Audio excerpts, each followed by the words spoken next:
muraho neza. Nitwa Didier kuri The Brown Entertainment. Icyo nagusaba ni ugukanda ku buto subscribe kugira ngo dukomeze gusobanuka ndetse no gusobanukirwa. Ahangaha murabona ifoto ya DROCAS hamwe na Islaer mbonye. Abatebuka Islaer mbonye mwibuke ku ndirimbo bita ni Nasiri, Icyambu ndetse n'izindi zose mwakunze.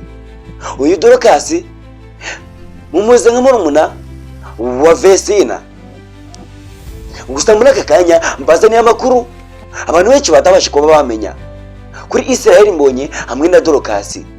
Nta kindi usabwa no kugira ngo utege amatwi umwanya mu minota zawe 3 kandi ukande ku buto subscribe kandi ukomeze kuba twasobanukirwa. Ese wowe ubwawe kuri iyi foto uri kubasha kuba wabona nde nande mu masegonda 5 umaze kutubwira uwubonaho? Yego nibyo, ahangaha turabona Vestina hamwe na DROCAS. Turabona DROCAS hamwe na Islaer mbonye. Bose ni ibyamamare mu muziki nyarwanda mu ndirimbo za gospel. Ariko Vestina akimara gusezerana na Idrissa, DROCAS nawe atangaje ifoto y'ubukwe bwe hamwe na Islaer mbonye. Mu by'ukuri ahangaha natwe nibyo turi kubasha kuba twabona ku foto, biragaragaza ko DROCAS hamwe na Islaer mbonye batangaje ubukwe butangaje.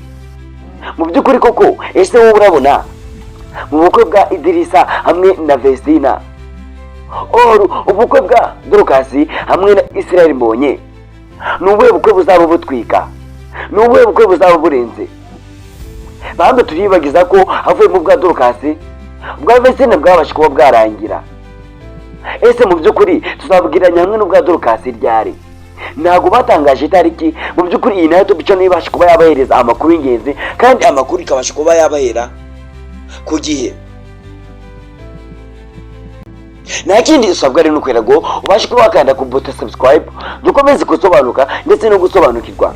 Nge nitwa Didier kuri The Brown Entertainment. Nta kindi usabwa rero nukanda ku buto subscribe. Ese Islaer mbonye azabivuga iki bitewe n'ifoto DROCAS yabasha kuba yashira hanze? Hakimara kuba haba ukwe bwa mbere, regira ngo DROCAS nawe yabasha kuba yagira ishari mu bigaragara. Mu by'ukuri koko ibi ni ibintu bitangaje muri aka kanya bibasha kuba byaba mwaba bahanzi. Turibuze gusubira mu kanya.